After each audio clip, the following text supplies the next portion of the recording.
March 10, 1944, Fort Oglethorpe, Georgia. The sound of diesel engines echoed against the frosted pine trees as U.S. Army trucks rolled through the gates of the sprawling camp.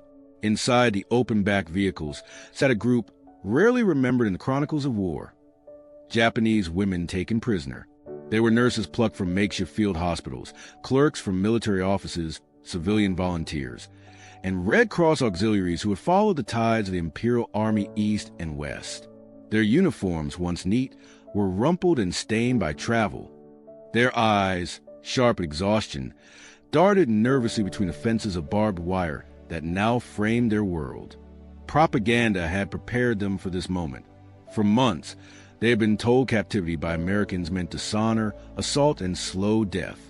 Posters and broadcasts from Tokyo promised that surrender was the worst fate imaginable, a fate worse than dying for the emperor. And now, as the trucks ground to a halt, they braced for what they believed to be the inevitable. The first order given by U.S. guards startled them. Shower. The word alone rippled through the group like a chill. Herded into a wooden barracks that reeked of disinfectant and damp timber, they were handed coarse gray towels and small, pale bars of soap. Many froze. Whispers surged in Japanese. Poison. This is how they will kill us. Their hands trembled, some clutching their clothing tightly as if to resist. Steam rose from communal showers, blurring the bare walls and casting silhouettes in haze. The women hesitated at the threshold, some weeping silently, others stiff with defiance. A nurse, barely 23, clutched her soap and whispered to the woman beside her, "If this is the end, at least it will be quick." But the water that cascaded down was warm, not deadly. The soap foamed, leaving behind a faint scent of lye. No cruelty followed. Instead, medical orderlies conducted brief examinations, recording names and health conditions with cold precision. Uniforms were exchanged for laundered camp clothing. The ritual was efficient, impersonal, and, most shocking of all, devoid of brutality. In that single moment, expectation collided with reality. What had been anticipated as a final act of life became the first step into captivity. When the women emerged from the showers, their hair damp, their faces scrubbed with the grime of travel, they were led into long rows of wooden barracks. Beds stood in neat lines, each with folded blankets. The air was tinged with the sharp smell of soap and disinfectant, a scent that would linger as the motif of their captivity. The silence of that first evening was broken only by whispers. "Why treat us this way?" one asked. Another murmured, "It must be a trick." Suspicion clung to every act of hygiene, every gesture of order. For women conditioned to expect degradation, cleanliness itself became terrifying. One diary, later recovered, captured the paradox of that day. We expected death. Instead, they gave us soap. My hands are clean, but my heart feels dirtier than ever. That night, as the women lay on their bunks, staring at the barrack ceiling, the hum of distant generators filled the air. Outside, guards patrolled with rifles, their boots crunching against gravel. Inside, steam still clung to the rafters of the shower room, a ghostly reminder of the day's ordeal. The chapter closes in that lingering silence, the women's whispered fears dissolving into the night air, the scent of soap resting on their skin. They had not been poisoned, nor humiliated. Instead, they faced something far more unsettling, mercy. And with it, the first seed of a contradiction that would haunt every day behind the wire. To understand the fear that gripped the Japanese women at Fort Oglethorpe, one must look back to the messages they had absorbed for years. From the 1930s onward, Tokyo's propaganda machine worked tirelessly to harden the spirit of its people against surrender. Newspapers and radio broadcasts warned that American soldiers were brutal savages. Imperial Army training manuals stated clearly, capture was worse than death. For men, it meant betrayal of the emperor. For women, it meant something darker, humiliation, assault, and the erasure of identity. One leaflet circulated in late 1943 carried the chilling warning, "The enemy will not see you as human. A woman captured is a woman destroyed." Such words sank deep into the minds of nurses, clerks, and Red Cross volunteers, many of whom had been sent abroad with units of the Wehrmacht's allies or had traveled with Japanese forces across Asia and Pacific. So when the gates of an American POW camp closed behind them, every step carried dread. The showers of their first day had already confounded their expectations. Yet what followed deepened the paradox further. Instead of filthy barracks, they found neat rows of bunks with folded blankets. Instead of starvation rations, they were issued bread, beans, and coffee. Some even received parcels delivered under the authority of the International Red Cross, packages that sometimes contained chocolate, canned milk, or writing paper. Under the 1929 Geneva Convention, ratified by the United States but not by Japan, the treatment of prisoners was carefully regulated.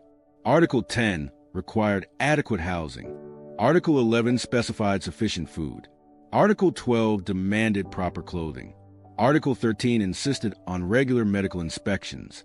American officers, conscious of international scrutiny, followed these rules with bureaucratic precision. Red Cross inspectors walked through the camps with clipboards, noting sanitation, medical facilities, and the daily calorie count provided to prisoners. For women who had expected degradation, this orderliness was not comforting. It was disorienting. In one barrack, a nurse whispered to her companion as she examined the stacked soap bars on a shelf. "It must be a trick. No enemy gives such things freely." Her friend shook her head, clutching the bread she had been issued. Better to eat, even if it means betrayal. The diaries that survived from these women captured the psychological gulf. One clerk wrote, "They give us clean sheets and call it generosity, but each blanket feels like a chain. I do not know if I am safer here or if this is a slower death." Even the guards added to the confusion. Many were young American soldiers, some barely older than the prisoners themselves. They stood at their posts with rifles, but also exchanged casual greetings. On occasion, they offered cigarettes or shared stories about their families. These glimpses of humanity contradicted every lesson drilled into the women's minds by Imperial Japan. The paradox was unbearable. If the enemy treated them with dignity, what did that mean about the empire that had warned them otherwise? If their captors offered food and order, what did that say about the bombed-out streets of Tokyo or Osaka, where civilians scrounged for scraps? The propaganda had built an iron wall of fear, but the lived reality chipped away at it daily. Every bar of soap, every medical check, every Red Cross parcel cracked the facade of ideology. The women found themselves caught between two worlds, one of lies that prepared them for torment, and one of order that left them disarmed. The chapter ends with this uneasy tension. Inside the barracks at night, women whispered conflicting truths. One voice muttered, "This is false kindness. They only wish to break us." Another replied softly, "Then why do I feel stronger here than I ever did at home?" It was a question without an answer, and it lingered in the silence, deepening the paradox that would haunt their captivity. Morning came early at Fort Oglethorpe. The bugle's sharp cry cut through the silence, followed by the shuffle of boots on gravel. At roll call, Japanese women stood in neat lines, their breath visible in the cool dawn air. Names were checked, numbers confirmed. The ritual was repetitive, but it set the tone for days that blurred into each other, days ordered by discipline, but defined by a strange paradox, imprisonment wrapped in routine. Work details followed immediately after. Some women were assigned to the kitchens, their hands plunging into sacks of flour and beans, the smell of coffee filling the air. Others bent over sewing machines, patching uniforms or repairing bedding. A few worked in the camp gardens, coaxing vegetables from the soil inside the wire. Tasks were repetitive, yet they gave structure, and for many, a fragile sense of purpose. Meals shocked the most. In ration-starved Japan, families had scraped together meals of thin rice gruel, often flavored only with salt. Here, prisoners were served bread, beans, and coffee daily. Sometimes meat appeared, slices of beef or pork, more than they had seen in months before capture. For many, the abundance was a revelation. One diary captured the disbelief. "We eat more here in a week than our families have at home in a month. I cannot decide if I should feel grateful or ashamed." That shame deepened when parcels arrived from the International Red Cross. Packed neatly in cardboard boxes, they carried luxuries unimaginable in war-torn Japan. Chocolate bars wrapped in foil, tins of milk, even soap with floral scent. Women passed the parcels from hand to hand in silence, the weight of their contents stirring both gratitude and guilt. Chocolate, sweet and rich, melted on their tongues, a taste of comfort that felt like betrayal. Within the barracks, life was ordered but monotonous. Beds were lined in perfect rows.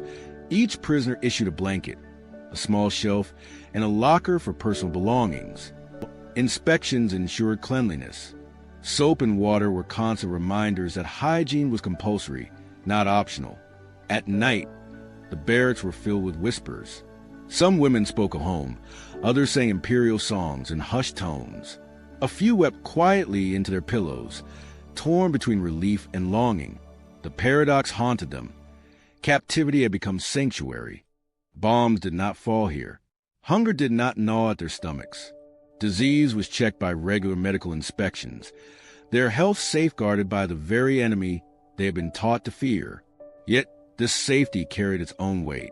A nurse recorded in her diary, "To grow strong under the care of the Americans is to forget who we are. Each bar of soap erases a piece of our loyalty."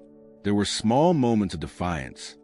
Some refused to eat bread, discarding their rations to prove they would not live on American charity.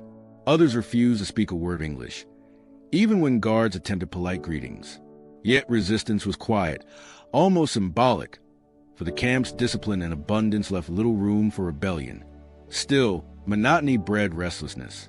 Women counted days by the rising and setting sun, marking time with pencil scratches on the walls of their bunks. They waited for letters that often never came, their family silence a wound deeper than captivity. But life persisted inside the wire. Some women grew healthier, their cheeks filling out, their bodies gaining weight after years of scarcity. For them, captivity was not just survival but recovery, a reality that unsettled them more than hardship ever had. Daily life in captivity was thus a paradox of war, a prison that nourished more than it punished, a place where survival clashed with shame, and where every loaf of bread and every bar of soap carried not just sustenance, but the heavy burden of memory. The walls of Fort Oglethorpe were not made of stone, but of silence, doubt, and memory. For the Japanese women held within, the greatest battles were not fought with rifles or bayonets, but inside the mind. Every gesture of unexpected kindness, a cigarette shared by a guard, an extra slice of bread slipped onto a tray, or even a moment of laughter overheard between American soldiers, unsettled the prisoners in ways starvation and hardship never could. One nurse wrote in her diary, her words trembling with unease, "To be clean is to forget who we are." Soap, once whispered about as poison, had become part of daily routine, its lather washing over hands and faces. Yet every time the scent of soap lingered on their skin, it carried with it a hidden dread that comfort might erode loyalty faster than cruelty ever could. The camp itself was quiet, but within the barracks voices whispered imperial songs at night, hushed reminders of identity they feared losing. The songs clung to memory, even as their voices weakened.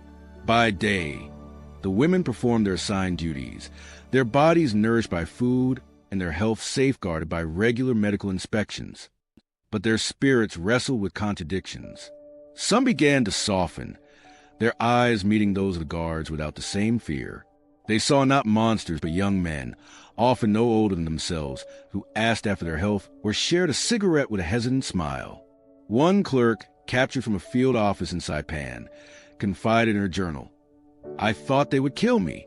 Instead, one offered me his water flask. I felt shame, but also relief, which is worse." Others hardened, refusing to see humanity in their captors. They whispered warnings. "It is a trick. They want us to forget." Acts of kindness were recast as weapons, subtle attempts to chip away at loyalty to emperor and homeland. For them, every bite of bread was a reminder of dependence, every smile a threat of betrayal. The paradox grew sharper each day. Captivity did not strip them of life. Instead, it forced them into a quiet civil war of the spirit. They were safer here than their families under bombs in Tokyo or Osaka, yet safety itself became a burden. Conversations in the barracks revealed the fracture. Better to die in Japan than live with shame here, one woman declared, her fists clenched. Another replied in a whisper, eyes lowered. Better alive here than dead there. At least we can return.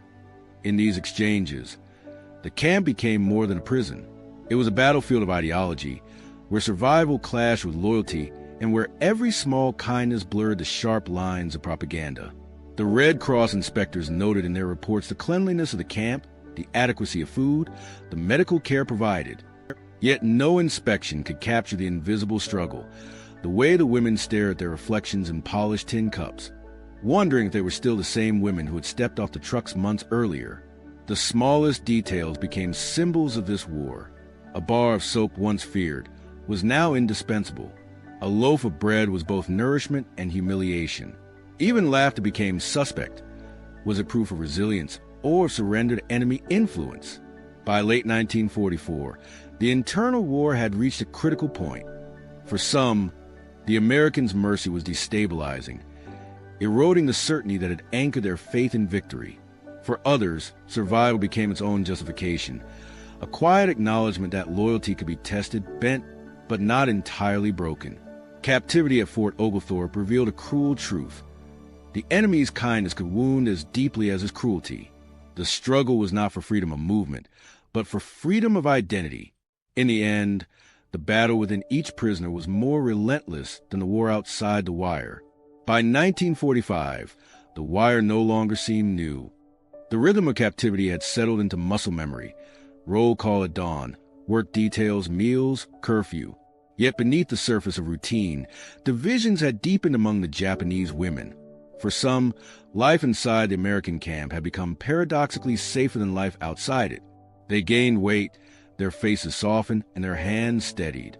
In journals smuggled past censors, one nurse admitted, "I would not have survived the hunger at home. Here, captivity saved me." But not all could bear the comfort. Resistance grew, quiet and defiant. Some discarded rations into latrines, unable to stomach food from the enemy. Others refused to learn a single English word, their silence a shield of loyalty. Bars of soap, once objects of terror, were hoarded without being used, hidden beneath mattresses as proof that they had not yielded completely. Every small act became an ideological skirmish. Bread and soap were no longer neutral things. They had become symbols, dividing the women into two camps. One group saw them as tools of survival, necessary to live long enough to return home. The other saw them as chains of dependence, reminders that they were kept alive by the very nation their country had sworn to destroy.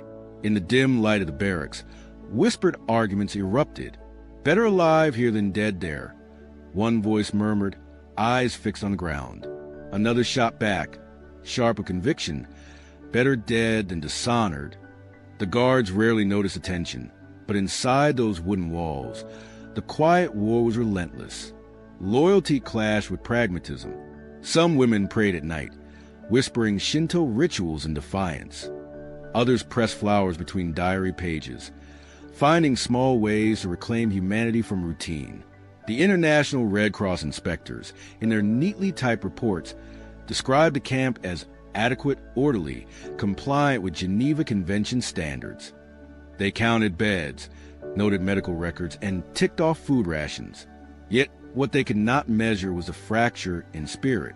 No clipboard could capture the shame of a woman discarding her bread to prove loyalty, or the guilty relief of another licking the last crumbs from her fingers.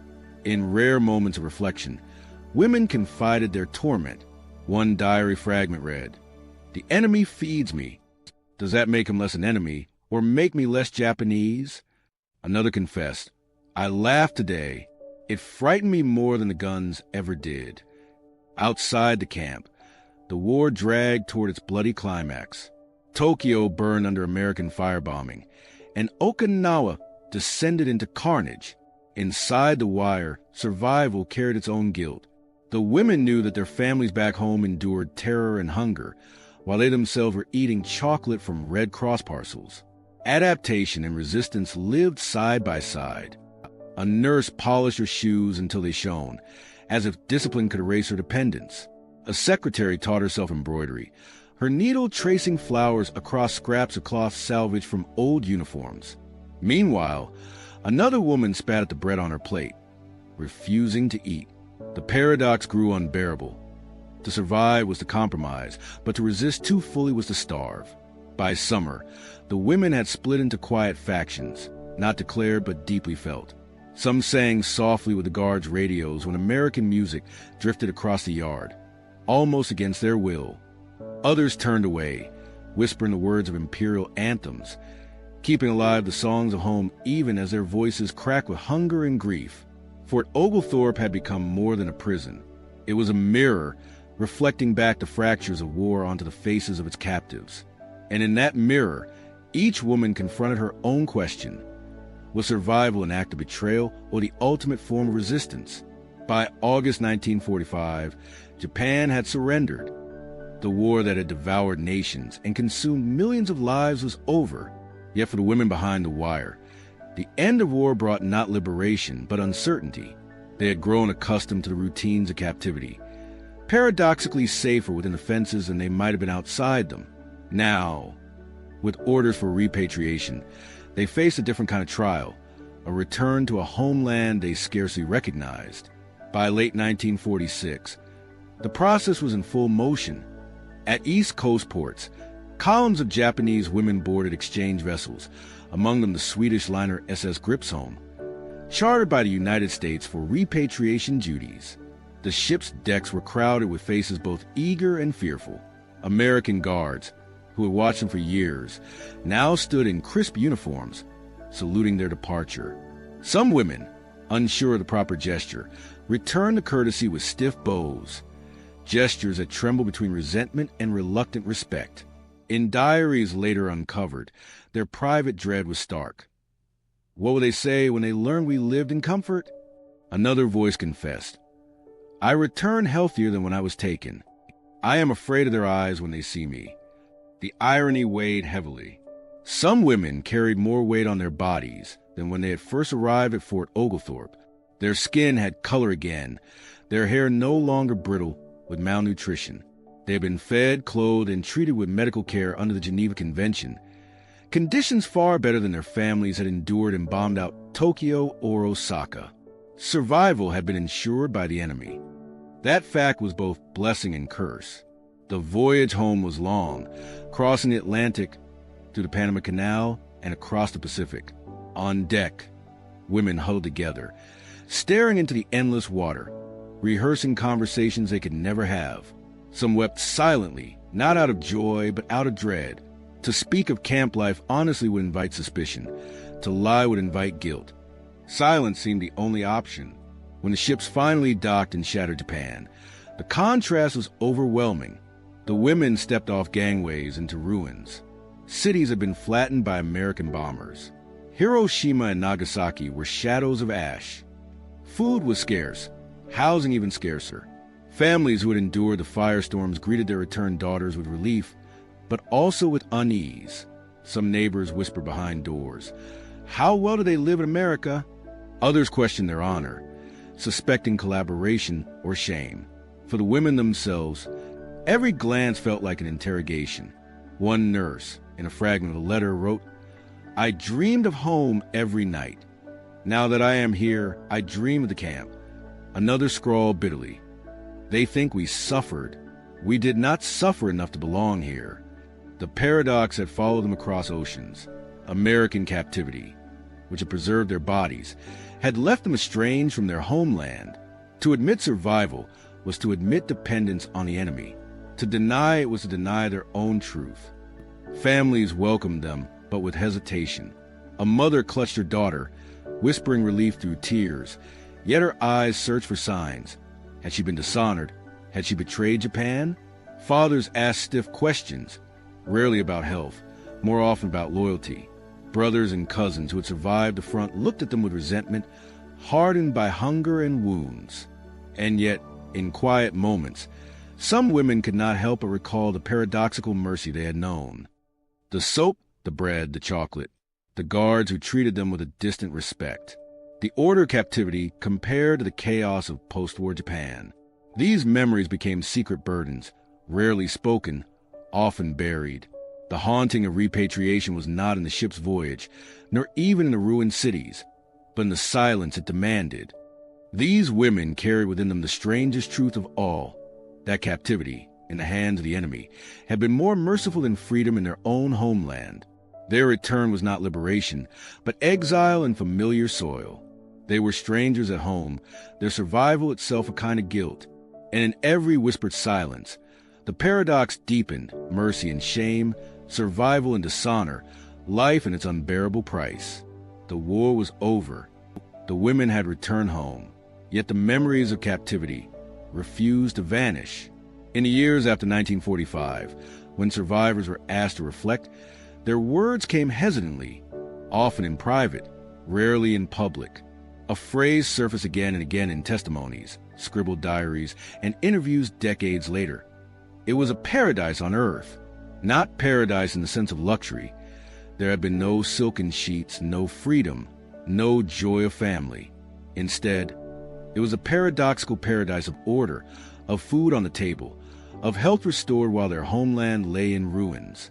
For some, it was dignity preserved by rules of the 1929 Geneva Convention, enforced by Red Cross inspections that kept their captives accountable. For others, it was simply survival, the miracle of bread that was not stale, soap that was not scarce, a roof that did not crumble under firebombs. But every whisper of gratitude was shadowed by shame. To speak of mercy from the enemy was to betray the sacrifices of fathers, brothers, and husbands who had fought, starved, or died for the empire. For these women, survival itself felt like a crime. Their captivity was both a sanctuary and a scar.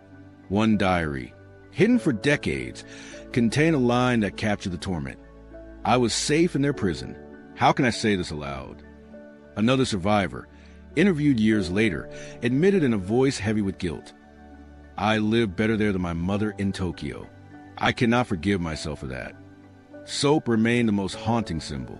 On the first day, it had been feared as poison, whispered about in terror as the women stepped into the showers at Fort Oglethorpe.